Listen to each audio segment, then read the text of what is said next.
Hey guys, this is Brian with Cajun Cardboard coming at you from the great state of Louisiana. Today's video is a topic that is very near and dear to my heart. It's one of the favorite things for me to do in the hobby, and I know I'm not alone. It's an addiction, it's a passion, it's joyful.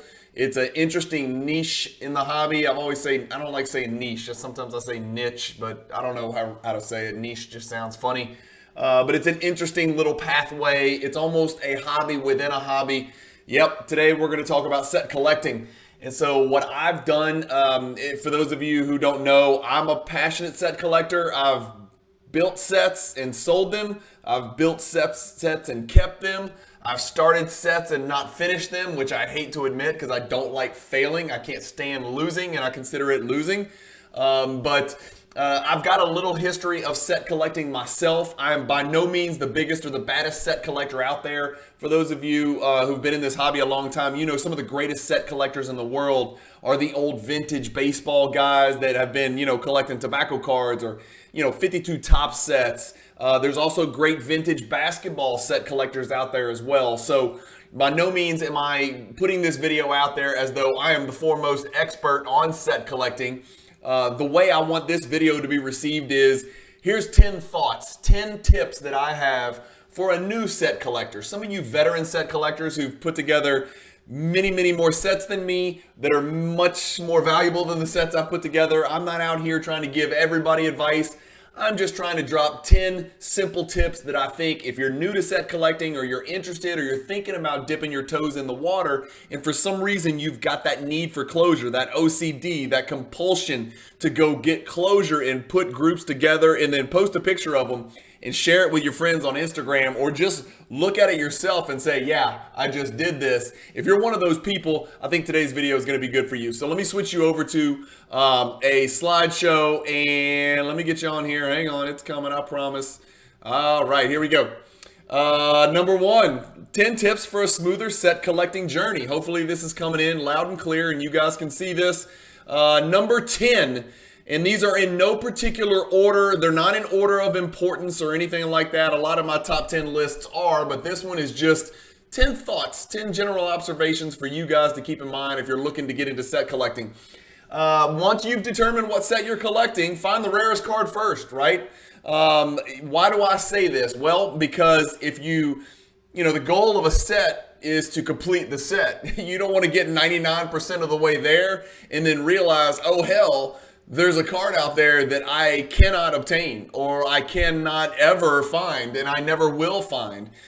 This, generally applies to extremely rare sets where, cards are such low population, you may not see them for years or decades at a time.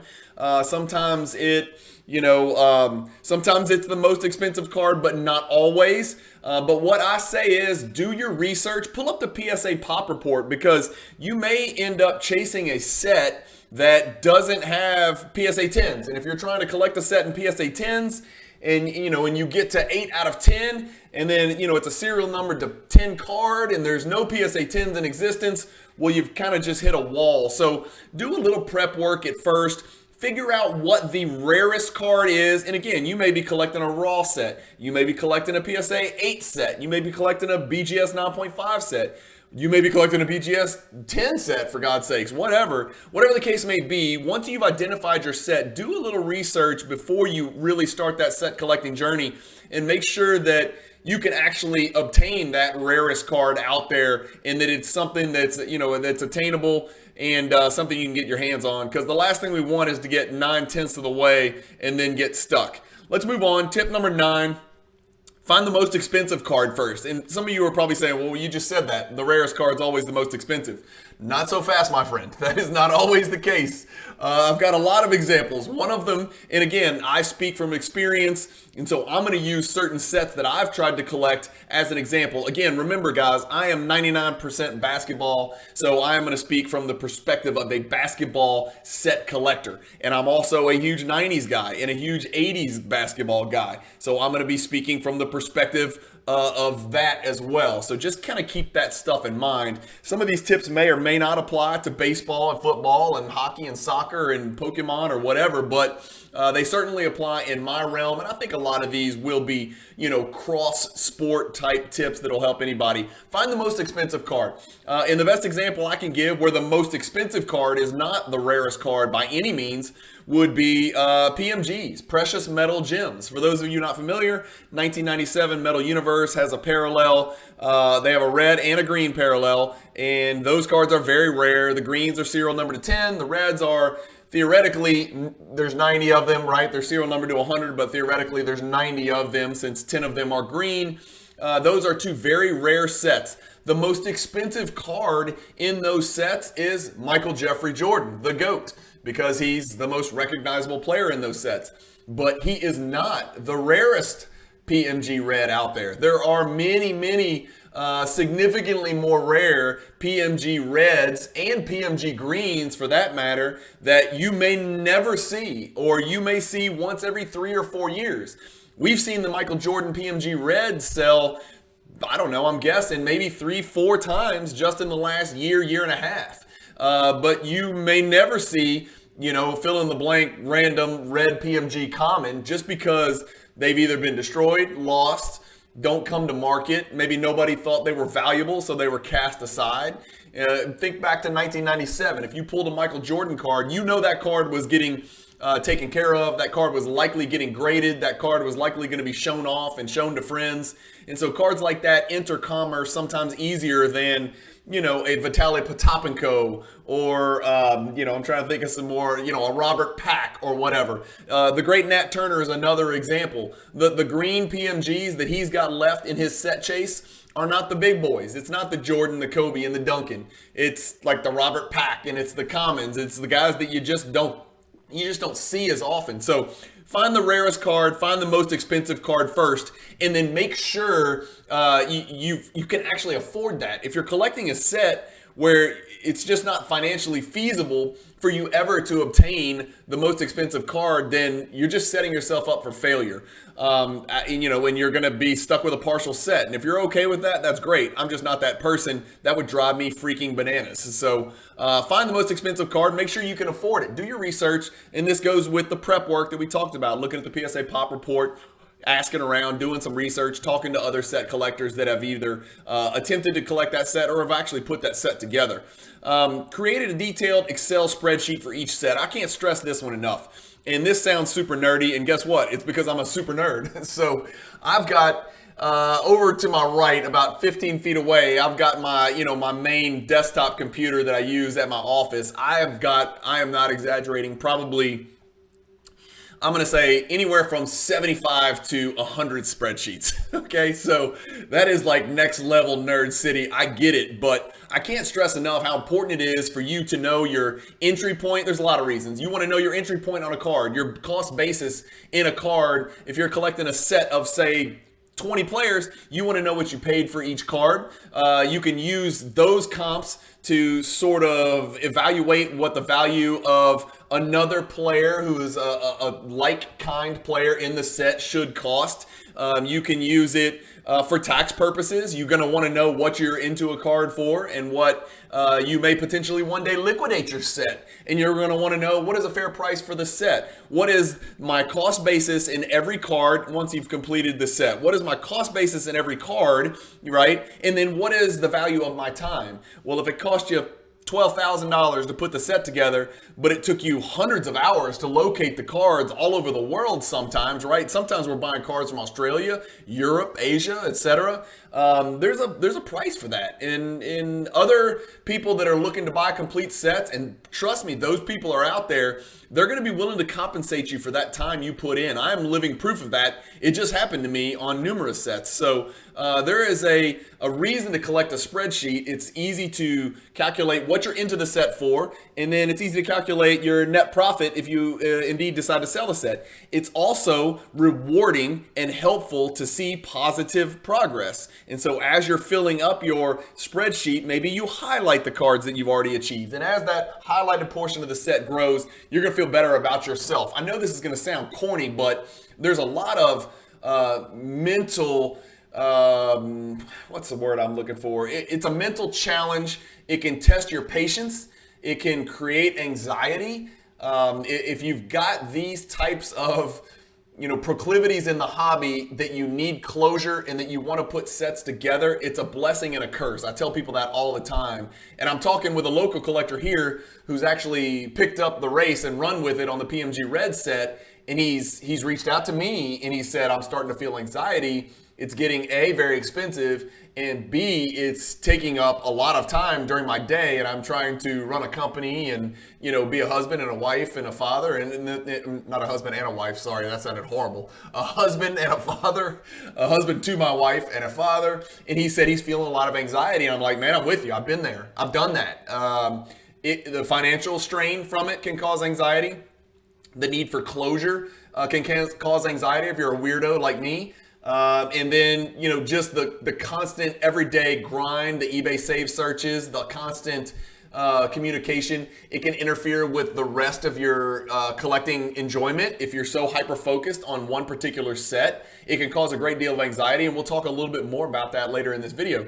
So create a detailed Excel spreadsheet. When you check off boxes, that feels good as a human being. I'm not a self-help guy, but I know this. When I've got an incredibly busy day with 100 things that I need to do in, like a 12-hour waking window on any given day, it sure feels good to check these things off, like on paper, and see that, right? It gives you peace of mind. Well, I did these 6 things during the day already. I've only got 94 left to do, right? Well, as you build and as you, build that foundation of yes, yes, yes, yes, yes. Those are all positive thoughts. I've checked this off. I've done this. I've done that. Those are positive thoughts, and it'll help you get to the finish line, and it'll kind of reduce that anxiety and the stress that comes with set collecting.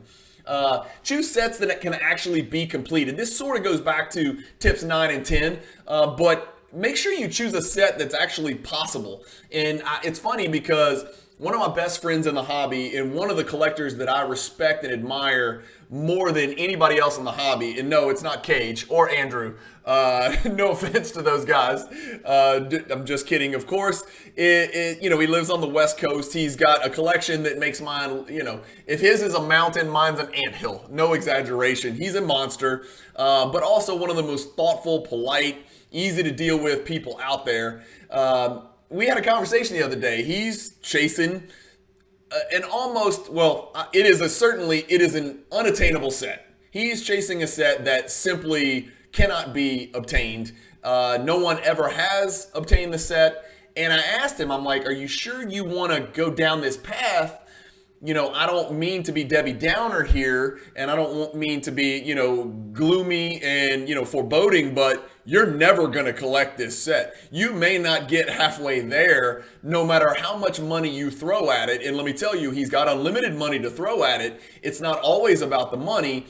Sometimes sets are there and they just can't be put together. And this is one of those examples. And he talked about it, and he's like, you know what? I did start thinking about that, but he thinks in the long term, the cards are going to hold value anyway. And, he's willing to take those first few steps, knowing all along he's never going to complete this thing. And so I'm not that person. I would not do that. And this is one of the very few times that we did not share the same perspective on collecting. And I told my friend, man, I wouldn't do it. I'm just telling you, rarely do I disagree with any of the directions you take in the hobby, but man, I wouldn't do that. And he's like, yeah, I think I'm going to do it anyway. And so agree to disagree there, but I would choose sets that can actually be completed. Some of those sets out there that, there's some sets that just cannot be completed. Like if you wanted to collect the 2020 Prism Black 1-of-1 set, from basketball in PSA 10. Like that doesn't exist, right? No one will ever collect that set. You probably can't even collect the 2018 Prism basketball gold set in PSA 10. It just may not exist. You may have to either lower your standards for what the card's great at. You may have to lower your standards and accept the set in raw condition, or you may just have to move along and go find a set that's actually attainable. But next on our list, the next tip is try not to mix grades and grading companies. And I dropped this tip strictly from a financial perspective, right? I'm not telling anyone how to collect. I'm not telling you can't put sets together with BGS, PSA, and SGC. I'm not telling you can't have mixed grade sets where, it's SGC 8s, PSA 9s, and BGS 9.5s. I'm not telling you, or a couple raw cards and then a couple BGS and then a couple PSA. I'm not telling you what you can and can't do. I'm simply telling you from a financial perspective, sets in the same slab, in the same grade, do better on the open market. And so I've always got an eye on value, right? I consider myself a hybrid investor and collector, and I think if most of us look in the mirror and we're honest with ourselves, you would agree with me that you are also a collector and investor if you're watching this video. All of this, and I've said this before on my old Cajun Cardboard channel, all of this, I'm taking my cards to the grave. I'm handing my cards to my kids. That's great and all, but honestly, if push comes to shove, how many of us are really, truly going to follow through with that? And even if we are, don't you want to hand over cards to your kids or get buried with a card that's worth more than it was when you bought it? And so I've always got an eye on the financial perspective of the cards and whether cards are going to go up or down or whatever. I try not to mix grades or grading companies because, people don't like mixed grade sets as much. And I learned this from the great 86 Fleer basketball Facebook page with so many amazing collectors. That is an incredibly passionate group. Shout out to you guys, you 86 Fleer guys, Alex and Lane, all you guys out, Ian, all you guys out there, Brian Oakley. A lot of you guys taught me so much about set collecting, and I've put together 6 of those 86 Fleer PSA sets. But I learned from the very beginning, and it was from other collectors telling me how to attack this thing. Make sure that you don't have mixed PSA 7, 8, 9 set, because that's not going to appeal to a potential buyer in the event you do decide to liquidate your set. So just try not to mix grading companies and slabs. Look, sometimes you don't have that choice. The flip side of that is I also tried to collect a PMG red set, right?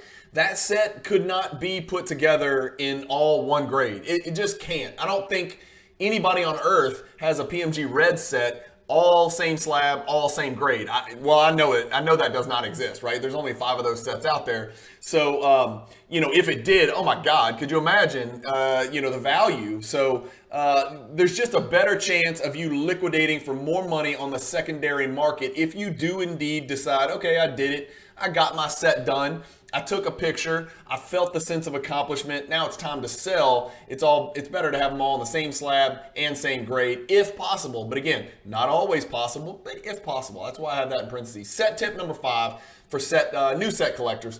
Collect more than one set at a time to avoid stagnation. Stagnation is a great word, right? It almost means what it sounds like, stagnation. It just sounds terrible. So what that means is you don't want to get stuck. You don't want to get in a rut. If you're trying to collect a super difficult set to obtain, I'm not talking about, a raw 2017 Prism basketball base set. I'm talking about real rare stuff, guys. If you're trying to collect sets like that, it's not a bad idea to consider collecting maybe 2 or more sets at the same time. And the reason I say that is going back to our anxiety and just like our need for closure and need to see progress, and just to give you that warm and fuzzy feeling, if you're collecting more than one set at a time, it increases the likelihood that you're going to add to 1 or 2 or 7 or 12 of those sets on any given day or during any given week or during any given month if you're adding slowly, right?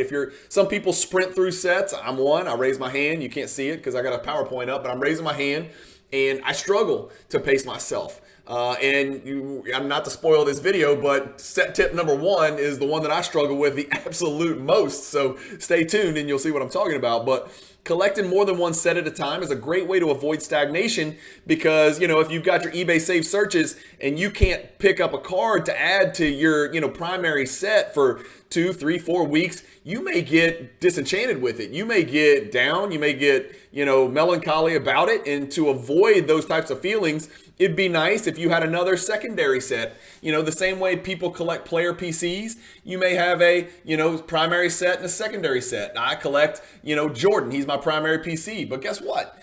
I can't buy a Jordan every day. I'd love to, man. I wish I could, right? I wish I had unlimited pockets and I could just buy a different Jordan every day of my life, right? That's kind of like our little version of heaven on earth, but I can't. So guess what? I also collect LeBron. I also collect Giannis. I also collect Shaq, So I've got other ways to add less expensive cards so I still feel that joy of collecting and that joy of progress, right? This is all about progress. That's what the hobby is, right? Not necessarily financial growth, financial progress, but just building your collection. I mean, that's one of the most beautiful things about the hobby is, we've seen cards have gone down across the board pretty noticeably. I don't think that's a secret over the last maybe 18 to 24 months, but some of us are having more fun. And again, my hand's raised again. You can't see it. Some of us are having more fun than we've ever had in the hobby. And that's because prices are down. So I'm building my collection at a much quicker rate than I've ever built it since I got back into the hobby, 7 or 8 years ago. So collecting more than one set's a great way to avoid hitting that roadblock, that stagnation, hitting that wall, and you can maybe have a nice, easy set on the side that'll kind of, I'm telling you basically to go get a side piece. You know what I mean? So number 4, choose sets with a high Hall of Fame percentage. And so this is sort of a niche, right? There's that word again. I got to figure out a better word because I still don't feel comfortable saying that. I took Spanish in high school, and I'm assuming niche is a French word. It sounds French. I don't know. Somebody let me know the derivation and the denotation of that word. But I like to choose sets with a high Hall of Fame percentage or 90s sets that include Michael Jordan. Those sets tend to increase in value quicker than sets that do not have a lot of Hall of Famers and or do not feature Michael Jordan. So what I mean is there's a lot of insert sets from the 90s that don't have Jordan. Those cards, again, I'm not telling you not to collect those sets.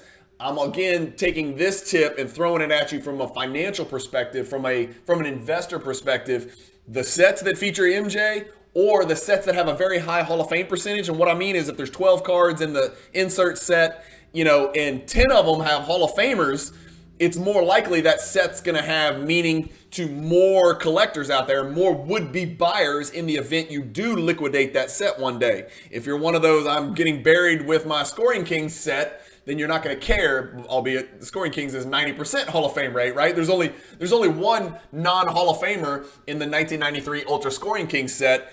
I'll give you 5 seconds to guess who it is so you can pat yourself on the back. 5, 4, 3, 2, 1. Yes, it's Grandmama Larry Johnson. Larry Johnson's the only non-Hall of Famer in that 1993 Ultra Scoring King set. And that's a set that I put together in PSA 10. And the Hall of Fame percentage was 90%. And that features Michael Jordan. And that is one of the reasons, amongst many others, I decided to collect that 1993 Scoring King set. So that's just a little sample size, an example of, a thought process.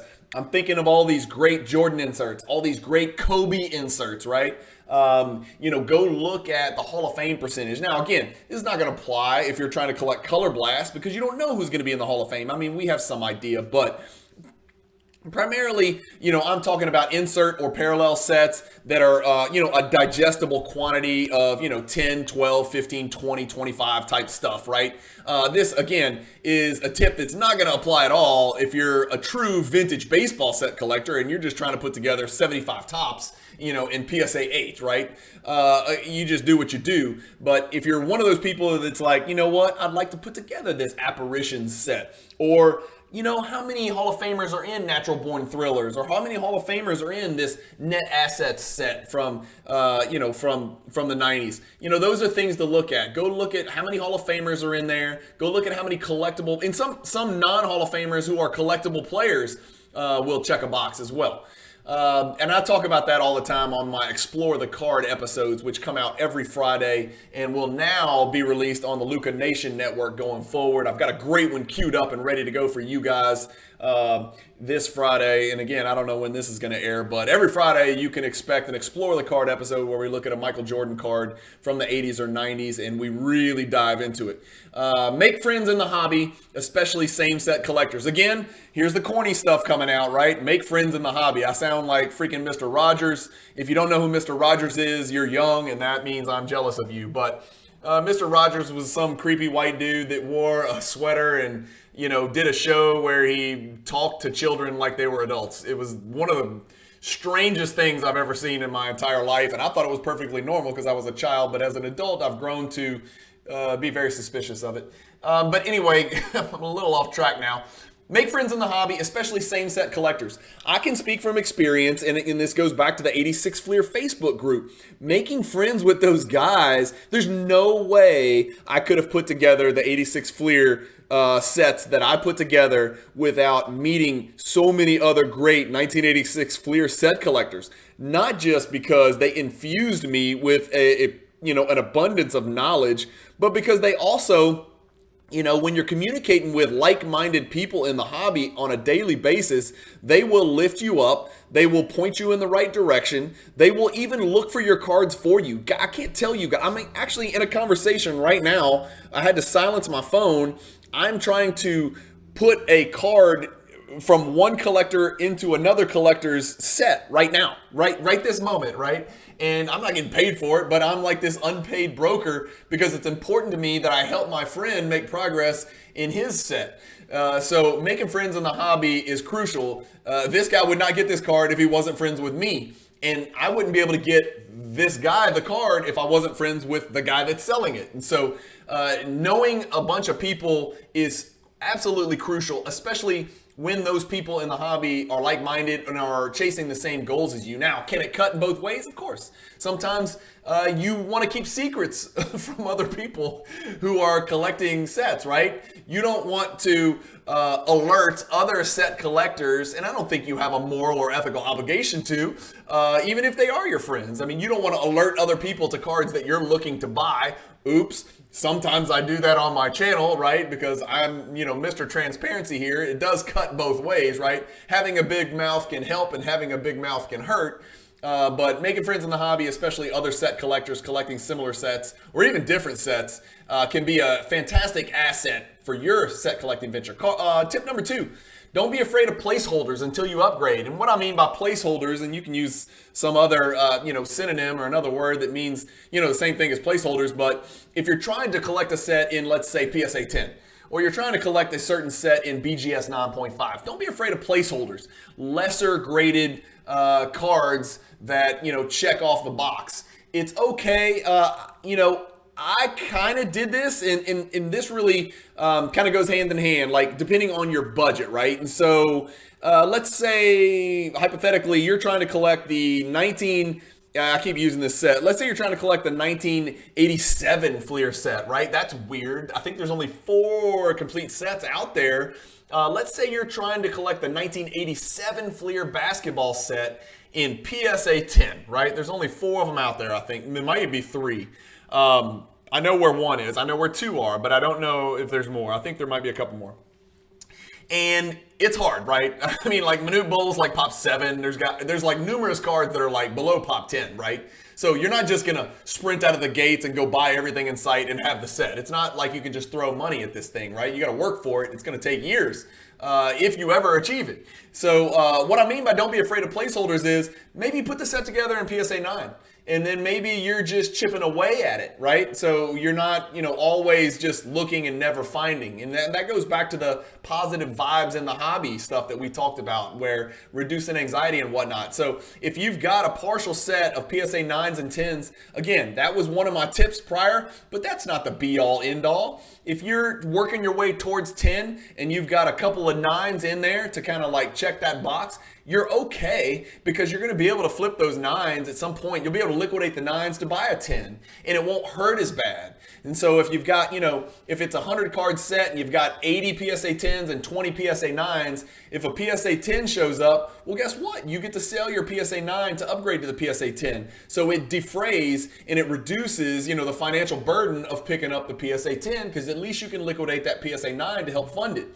So that's something to keep in mind. Placeholders are not terrible. I